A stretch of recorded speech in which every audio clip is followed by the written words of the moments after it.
For we are opposed around the world by a monolithic and ruthless conspiracy that relies primarily on covert means for expanding its sphere of influence, on guerrillas by night instead of armies by day.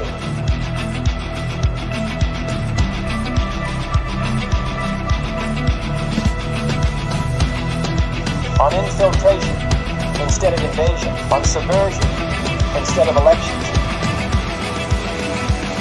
If I were the devil, I'd take from those who have and give to those who wanted until I had killed the incentive of the ambitious.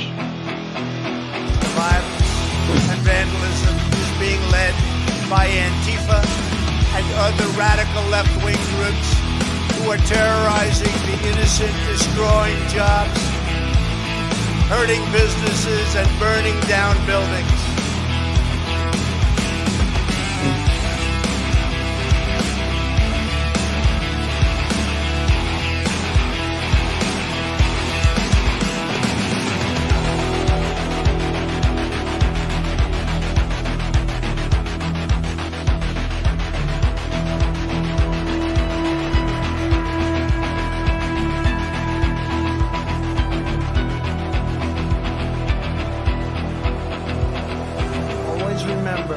They are coming after me because I am fighting for you. That's what's happening. Greetings, fellow thought criminals, and thank you for joining the insurrection. I'm Michael Alver, and today I'm joined by two guests, Jeremy Sladen and Matt Kubler, and we're going to do something a little different than we usually do today. The world's on fire like it always is. Apparently, our peace deal with Iran, that appears to already be shot to shit. So I missed my guests by over a week. Who would have thought? We have some other major updates in the news. We did actually have the FBI doing some raids down on Skid Row in LA regarding voter fraud. But today we're going to do something a little different. We're going to focus on a story that needs to be brought to everybody's attention that's not getting any media coverage, like a lot of the really important things that go on. So I'm going to hand this over to Jeremy first. Jeremy, if you could kind of introduce yourself. And then I'm going to hand this over to Matt, and then we're going to jump right into it. Because, again, we hear a lot about black ops, other things that happen behind closed doors, cover-ups and all that. And there's an opportunity right now where this clearly appears to be the case with something that happened. At the very least, it deserves our attention. It deserves a deeper investigation. So, Jeremy, you could give our audience a quick rundown on who you are, and then we're going to hand it over to Matt, and then we're just going to jump right into this. Absolutely. Mike, thanks for having us today. I'm Jeremy Sladen with JSlay USA. You can follow my work at jslayusa.com. And I began to investigate things around, 9/11, the raid on Osama bin Laden, many, many aspects of geopolitical or military events that's affected all of us. And as I did that, one of the people that began to follow me was Robert O'Neill, the SEAL Team 6 member who, supposedly took out Osama bin Laden. And I had done a Instagram reel of all things. And in that reel, it was talking about the disposal of Osama bin Laden's body and that we may not have been told the truth about what happened.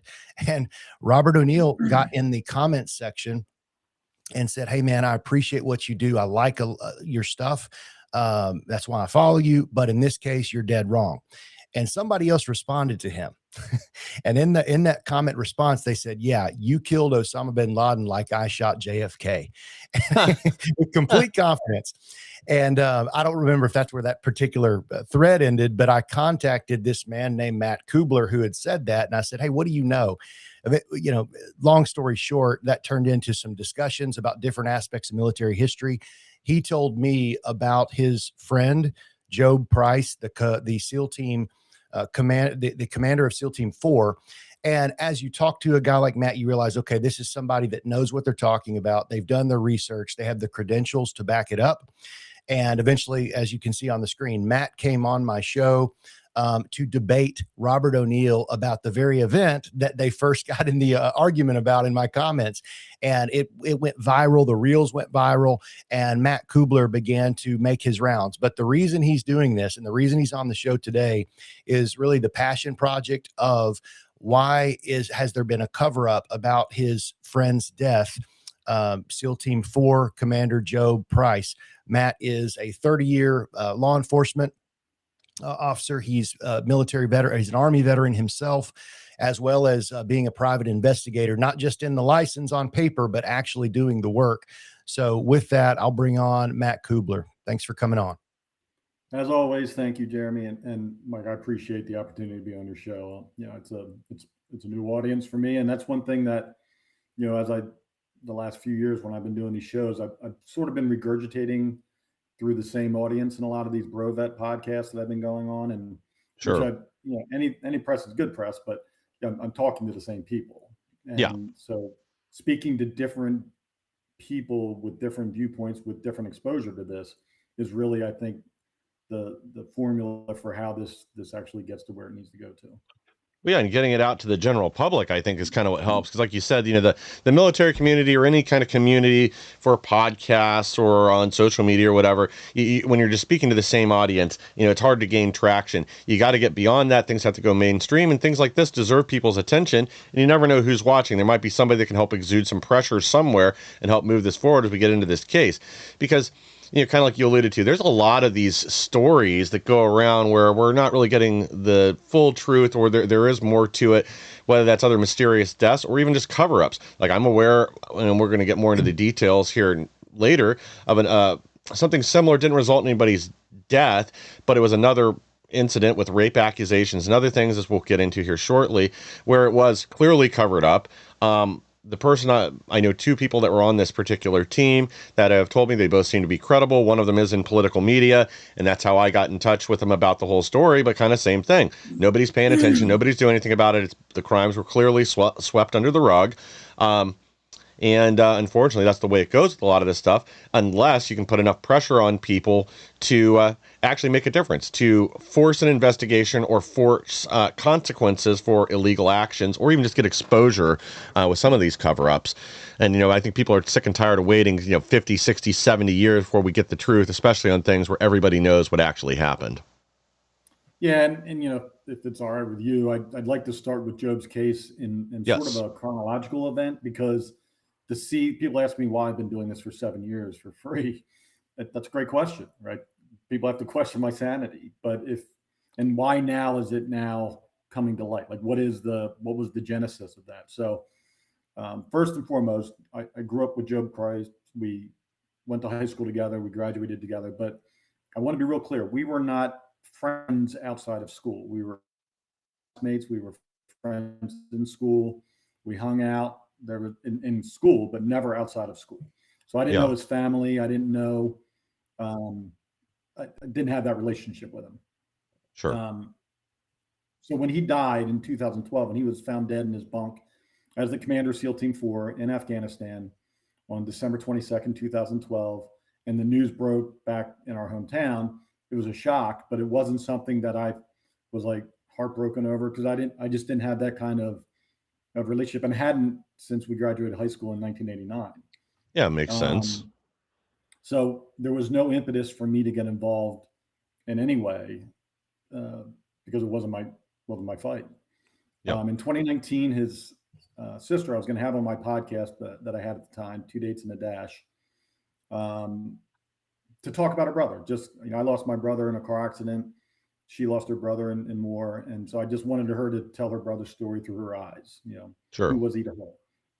That turned into a meeting with her father and her at her father's house.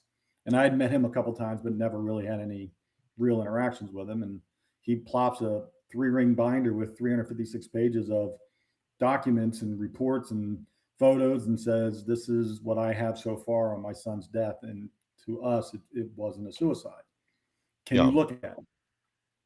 And I said, "Okay." And I said, "Here's what I'll promise you. If I think it's a suicide, I'm going to tell you. If I think it's something else, I'm going to tell you that." And I said, I'm not committing to anything. I said, but I'll at least take a look at it. So it took about a week. I looked at it, and what I was able to determine based on the limited, even though 356 pages is a lot, it was limited in the things that I would need as an investigator reviewing evidence to get to the place of suicide. So I told him, I said, "I can't in good conscience tell you this was suicide, but I can't get anything else either out of this." Yeah. I said, "Let me take a little bit more of a look." And I just sort of really took a deep dive. And that started the 7-year journey. And, never investigating the federal government for anything. I've never I wasn't a military investigator. I don't know the ins and outs of all the reports they asked for and what agency controls what reports. It was pretty much, finding a needle in a haystack, to be honest with you. Yeah, but you do have a background of what was it, almost 30 years as a law enforcement officer. So you do know what you're looking for. You are somebody that is a trained observer. You are somebody that knows what to look for in a case like this, whereas most of us would not have that background. Oh, for sure. And that's, kind of what I have an ego, just like everybody else. And I know I'm good at what I do. Like, that's not, and, once I start on something, while the reason why I did this is because I made a promise to Job's dad that I would see this through, but and righting a wrong is super important to me, and the truth is super important to me. But also, I want to be right. Yeah, I want to win. Was there anything in this initial binders you went through? I know you said you couldn't really make a determination one way or another, and that makes a lot of sense because that may have led to questions that the binder couldn't answer. So what was there particular items in there right off the bat that made you question at least the official story that it was a suicide, even if you couldn't determine from what you'd already seen that was definitely the case?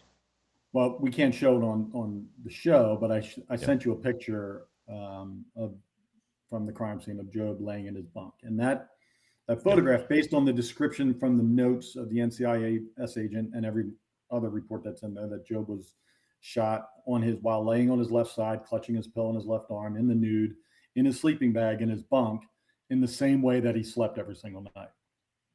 That wasn't an abnormal positioning. That wasn't an abnormal holding of the pillow. He was always in the nude when he slept. So the things that stand out to me are at what moment during his sleep did he generate this thought that I've got to end it now and then kill himself? That was the first thing that I'm like, I just don't know how that happened. And then secondly, based on what they said was the position he was in, and I was able to confirm through the reports of the trajectory and all that kind of stuff with the bullet holes and through the pillow and the mattress and all that stuff. So it was very clear that he was shot on his left side. I couldn't get to the point where he was laying in the position he was found in. Yeah. And out of curiosity, and this may not, was he left-handed? No, he was right-handed. Okay. Yeah. So this is kind of a similar, like a Kurt Cobain type situation where right off the bat, the facts don't seem to match the reality of the person we're dealing with. And one of the things in the text message back and forth, so there appeared to be evidence that a suppressor or silencer may have been used. Is that correct as well? Yeah. And that, that as I was, I had to take this in a methodical way. And it was, it's very easy to get lost in the noise and not have a plan of attack, right? If you try to consume everything all at once, you're going to get lost. So It took me a little bit to get to the point where I was actually sitting down and comparing the statements that were given, the photographs that were taken at the crime scene and the autopsy, and then marrying those two together. And again, I was working on this on my own time while still working as a cop and owning a business. And so it wasn't a 40-hour-a-week job for me, but it did consume a lot of my time. So to answer your question, in the statements that were taken, and again, this is one of the things that stood out to me when I reviewed the case that first week, was no one heard a gunshot. And not knowing what kind of building it was, not understanding the logistics of what everything was at the time, that was odd to me, but I didn't know that this was it's called a Green Mile. It was a combination operations center that was 24/7 manned, separated by a wall and a door to the command quarters. So I didn't know that at first, but once I found that out, I'm like, holy crap, how is it nobody heard this noise? And it's a concrete metal structure. Well, and yeah, for those that don't know, and I'm sure I brought this up many times before, silencers don't work like they do in the movies. They're not quiet. They're quiet if you think a jackhammer's quiet. You're getting just under 140 decibels in most cases, which is just enough to make it hearing safe to fire off a few rounds at the range. Even then, if you were going to do a lot of practicing, you'd still want to wear hearing protection. Now, there are some exceptions to that. 22s with subsonic ammunition will be extremely quiet. We're still not talking movie quiet. Maybe a bolt action 22 or something like a well rod or something like that is specifically designed to be an assassin's weapon and be extremely quiet. Next, silencer burns. So these are caused because when you fire a handgun round through a can, through a suppressor or something where it's confined, all the oxygen burns off before all the powder can burn off. So as it exits the suppressor, sometimes it will still burn. Other times you end up with flecks of unburned gunpowder on whoever you're shooting. So when you talk, they say, "Oh, somebody's got silencer burns" in a movie. That's what they're talking about. But they never explain that how they can tell from the wound impact itself that a suppressor was used. Was he shot with a 9mm, a 22, or do you know what caliber was used for this supposed suicide? Yeah, so I mean, his gun, the one that they're saying he used to kill himself, was an unsuppressed SIG 226. Could not be suppressed because it didn't have a threaded barrel, and that's Yes. 9mm. I mean, to me, Matt, that's the smoking gun right there, in a big way. It's not whether people outside could hear a suppressor or not. It's the fact that the gun that they had laying in his hand, so nicely when they found him, could not be suppressed at all. Yet everybody from Pete Hegseth, who saw the pictures, to yourself, are saying this is a suppressor. You can see the ring outline, which is a picture you can't show today. To me, that's a huge discrepancy in story versus reality. And the reality is that in the statements, and I've been around a lot of suppressors in my 32 years of military and law enforcement, and depending on the load of the round, and there are factors involved if you're using subsonic versus non. But the loudest it's going to get is a loud bang, not a crack, not the report of a 9mm unsuppressed versus the report of a suppressed 9mm are drastically different. Correct. Doesn't mean that one isn't loud still, but the difference is gigantic. Yes. And even a suppressed handgun in an enclosed environment like we're talking about, like that whole building would have heard it, because we're still talking a good suppressor with subsonic ammunition on a 9mm is 132 decibels. Maybe there's something out there that you can find that's a little lower, maybe a can with wipes and lithium grease and everything else. Maybe you can get it down to 125, but we're still talking rock concert volumes. Everybody in that building knew a gun was fired. And the best part is that when you think about the sound that if you go to a range and you videotape and get the audio from a 9mm unsuppressed versus suppressed, there is a similar sound of like a very, very loud clapping sound when a suppressed weapon goes off.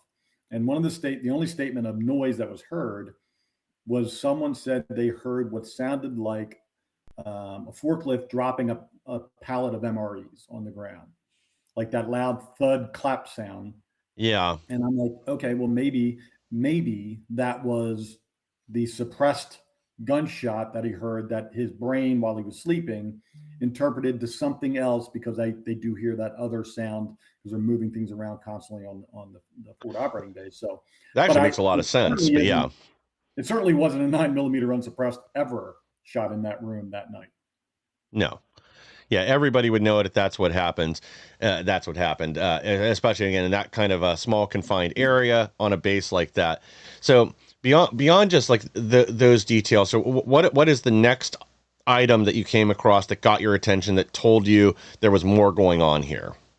As a cop, when you show up on a scene, especially if there's a death with a weapon, you have to treat it as if it's the worst case scenario and work your way off of that. You can't go from, I think it's a suicide, treat it like a suicide, then all of a sudden figure out it's a homicide and then hold the brakes and pretty much start moving. Right. You can't do that. The crime scene integrity, the evidence, chain of custody, there's a lot of things that go into doing these types of investigations that are important if you ever want to prosecute somebody for a crime. Of course. And the thing that really jumped out to me was the fact that it was 9 hours of unsupervised, unsecure access to Job's body. After he was found dead that morning by the Command Master Chief Jeff Peeler, who also was the last one to see him alive the night before, a bunch of people were summoned to Job's room to verify that he was dead, apparently.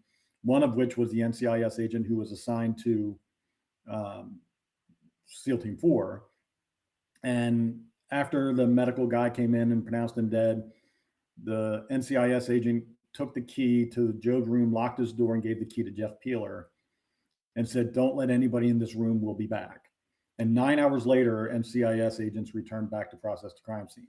So it's not rocket science to think that at any point in time, anything could have been added, removed, or destroyed from that crime scene. And that would be the legal assumption any court would use to say you can't use anything from that crime scene in any part of this case.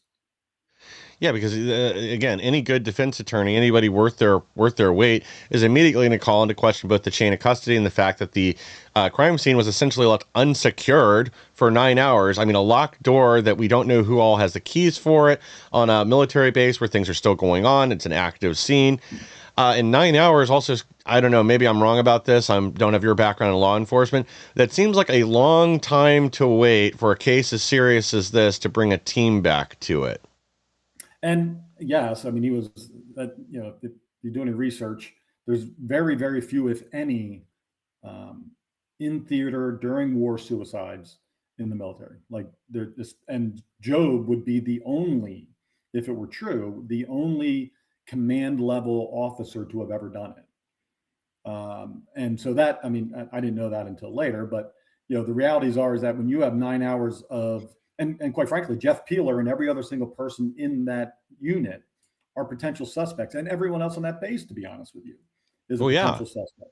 So you can't give security of a room where a commander of a SEAL team is dead with a gunshot wound to his head and give it to one of the guys that, quite frankly, is a suspect. Yeah. Jeremy, did you have something you wanted to add in there? Well, there's lots of things, that come to mind as Matt's talking, and I've become very familiar with this story over time. I'll just say this in general about the media, and I think, Mike, you would agree with this. When it comes to military stories, especially, it happens in other categories as well, but the government has a lot of hands and tendrils in legacy media and what story they want puffed and what story they want suppressed. This one right here has had the attention in the past of filmmakers. Netflix was potentially going to do something on it. And Matt, I won't overstep. I just said that. Okay. I'm not even going to mention the names unless you want to. There's been major players in film that have considered taking this on, and then boom, they go silent. There's been names that Matt's going to mention here shortly that everybody knows that could provide tons of credibility just by saying, hey, I don't have time to look at this, but I know that there's something wrong here, and push the button to get the right people involved.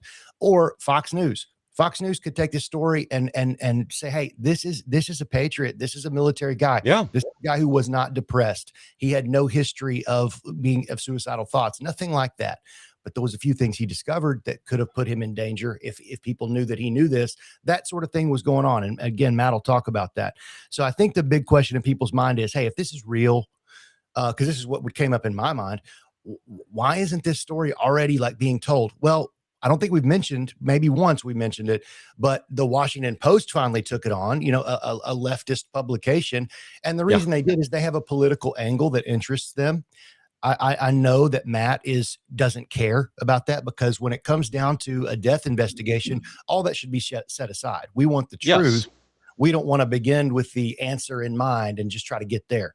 So I think that the Washington Post putting it out there hopefully puts some pressure on other legacy media, like, this is quite the story. Why hasn't this been picked up? And I have a question for you, Matt, as well, but I'll hold on that. So you guys respond if you want to that. Well, actually, if you want to, go ahead and ask the question, because otherwise I was just going to say that, other than, so we established the facts on the death, but that alone, what are the circumstances, I guess? Why is it that he would have been so likely targeted for this? Why is it somebody wanted to eliminate him to prevent him from talking potentially? Well, I mean, that's a very layered, complex answer, but I will do my best to lay it out as clearly as I can with the surface level stuff, the low hanging fruit that as a investigator you look at. Okay, it's not in and of itself not the smoking gun, but in collective totality of the evidence, it makes sense.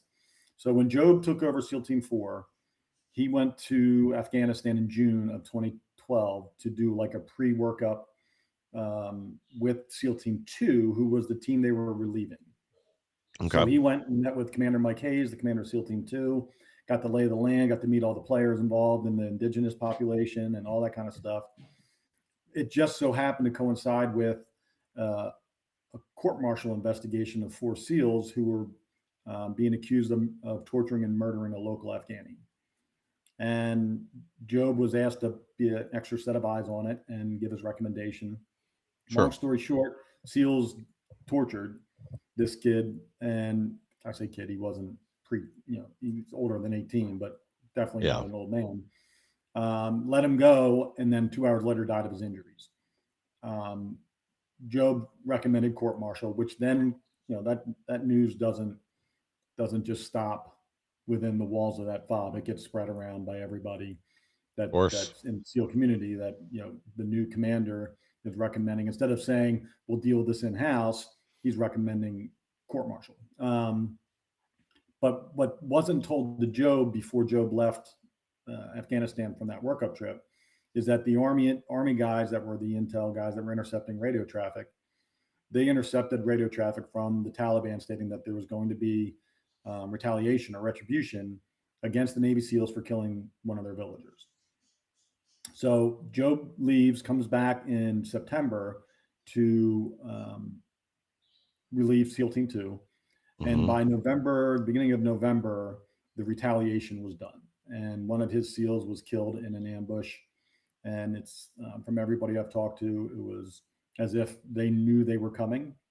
And, they work with Afghan commandos and Afghan military and Afghan local national police. And there's a lot of double agents within those ranks. So yes, it wouldn't surprise me if many of them were reporting back information that they were given from the SEALs about upcoming maneuvers. Additionally, another SEAL was killed 3 weeks later. And prior to the SEALs being killed, 2 Army guys, psychological warfare guys, were killed by an Afghan national police officer inside the gate of the FOB in suicide kind of thing. So Job had those 4 things happen during his deployment, which is not a good look for the SEALs, right? It's just, you don't want to have those things happen on your deployment. That's not the goal. And I will also say, in order to continue the why, this was during a period of time when it wasn't, this was all special operations driven missions, right? There was no mass movements of troops. There was no, 250,000 soldiers rolling across the desert. It was all special operations. They were doing village stability operations. They were doing winning hearts and minds. They went from doing nighttime raids and kicking indoors using nods and having ISR feeds and all that kind of stuff to daylight raids in order to show the people what they were doing. Yeah. Which made it inherently more dangerous. Well, of course. Which Job did not like. And he pressed against the leadership within Naval Special Warfare, especially Group 2, which was the East Coast side, people in charge of the East Coast SEALs. That the guys were unhappy because Job stopped them from doing daylight raids. He just put a complete stop to all mission tempo. And these guys, these warriors, they want to go out and kill people. Sure. They want to be working. And when Job stopped it, it created a lot of animosity. There was a young Afghani that was raped, accused the village, the Taliban, they accused the SEALs of doing it. So he was dealing with that. And this is all happening within a very, November to December 22nd. It's a short time frame. Yeah.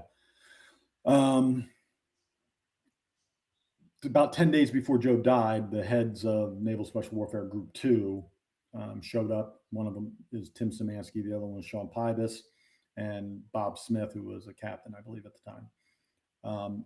Showed up and met with Job. And I have witness reports from interviews that I did that there was a loud altercation from Job's room in his quarters with Tim Szymanski and him. And Tim Szymanski is connected to just about every single famous SEAL event that has now been determined to be not what was reportedly to be. Yes. Now, including ones that are extremely well known, like the John Chapman story, which is, and I want to add one thing too, Matt. When we actually, it was funny you showed the thumbnail earlier, Mike, of the debate between Robert O'Neill and Matt Kubler talking about whether or not Robert shot Osama bin Laden, or if someone else did, or if, we got into a lot of different angles on that. Great Sure. show. But we did not, lose his friendship through that first show or whatever. We actually did 3 shows together. The second show, we just called it SEAL Team Secrets. And I was actually shocked that Robert agreed to do a show where we're going to talk about stuff that really we include. This was one of the main topics, was the death of Commander Joe Price, which Robert O'Neill was not aware of. And the other was Extortion 17. We discussed that one in some detail. Yep. And then finally, how would you name, Matt, that just a 1 or 2 word on the death of John Chapman and the cover up there? What would you call Robert's that? Ridge. Yeah, Robert's Ridge. Robert's Ridge. Yeah. Matt, I'm sorry, Robert O'Neill, after looking at the evidence on Joe Price, was like, dude, he agreed fully with us. And he said with Extortion 17, he's like, I don't want to say exactly what, but I mean, that's a cover up too. So it was like on everything except for his own story, he was fully agreeing that yes, there's cover ups going on. And I think Matt, it would be a swing and a miss if you didn't talk for a minute about your understanding of the SEAL Team Foundation and their angle on protecting themselves, and the type of money and power they can pour into certain stories and pull back from others to shape a nationwide narrative. Yes. Yeah, happy to. We talked about Robert's Ridge and John Chapman, but it actually predates that. I call the Robert's Ridge, John Chapman, the original sin of this new crime syndicate within the Navy SEALs. But Dick Marcinko, who was named in the Epstein files, who was famous for creating SEAL Team 6 and wrote a bunch of books about it, and actually created the lore of the Navy SEALs through his exploits. He was involved, by all accounts, in cartel stuff and running women and drugs